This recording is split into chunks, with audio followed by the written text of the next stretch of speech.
Welcome back. Today, we're diving into fascinating brain science that will help you understand why changing your relationship with alcohol can feel so challenging. Understanding what's happening in your brain can be incredibly empowering as you continue this journey. Let's start with dopamine. I'm sure you've heard a lot about it, and it is a powerful neurotransmitter that is often misunderstood. While commonly called the feel good hormone, dopamine is actually your brain's wanting system. It's responsible for motivation, anticipation, and craving, not for pleasure itself. So let me explain this a little bit more. When you decide to have a drink, your brain releases dopamine before you even take your first sip. This explains why you might feel better just deciding to have a drink or while driving to meet friends for happy hour. Your brain has created strong neural pathways connecting specific triggers, whether that's a time of day, a location, social situation, or an emotional state. It connects that trigger to the anticipation of alcohol, not to the alcohol itself. This anticipatory dopamine release is particularly powerful. Over time, your brain has learned to associate drinking with reward, creating an unconscious response system. That's why certain situations, like a rough day at work or a celebration, can trigger such strong urges to drink. Your brain is essentially saying, I know how to make this better or more enjoyable. But let's look at what's actually happening to your brain when you drink alcohol. Your body immediately recognizes alcohol as a toxin and it mobilizes to restore balance or homeostasis. This triggers the release of stress hormones, particularly adrenaline and cortisol. Here's a timeline of what's actually happening.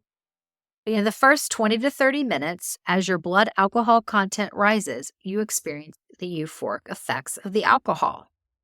But your blood alcohol content plateaus at the end of that 20 to 30 minutes, and then it immediately begins to fall. And that's when your body is releasing the stress hormones.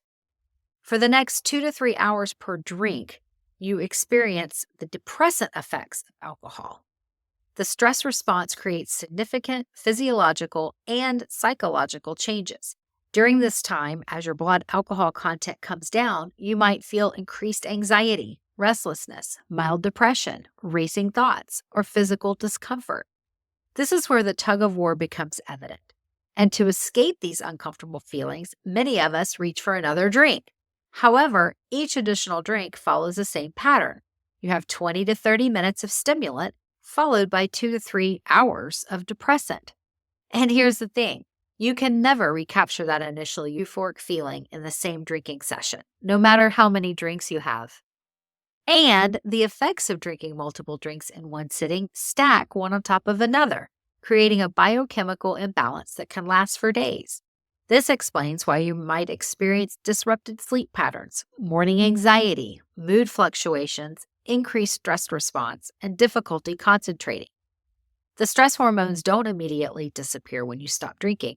As alcohol continues to metabolize, cortisol remains elevated, contributing to anxiety or hangover anxiety, depression, physical discomfort, mental fog, and emotional vulnerability, which then that can lead to the temptation of hair of the dog, which is drinking more to temporarily relieve the symptoms, which only perpetuates the cycle. Now, let's talk a little bit about cravings, because your brain has created powerful neural pathways that automatically activate when you encounter certain situations, experience specific emotions, reach a particular time of day, or face stress or challenges.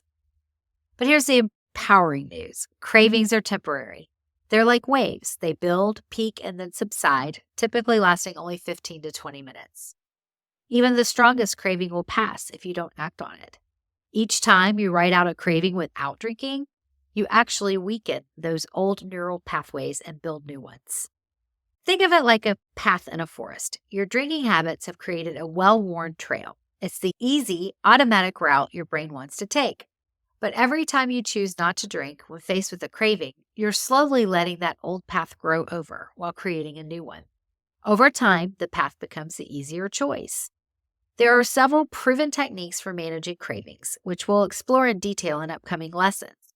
These include urge surfing, which is a mindfulness technique where you observe your craving like a wave, noting its intensity, physical sensations, and its eventual passing. There's playing the movie forward, which has always been my favorite, where you mentally walk through what would really happen if you gave in to the craving, including the next morning, both physically and mentally. There's the 15-minute rule, where you commit to wait just 15 minutes before acting on a craving, knowing that it will likely pass. And there's pattern interruption, where you change your physical state or environment when craving hits. Studies show that simply walking from one room to another can help a craving to pass. The key is remembering that cravings are normal, predictable responses based on the chemistry that we've discussed today. They're not commands you have to obey, they're just information your brain is sending based on its old patterns.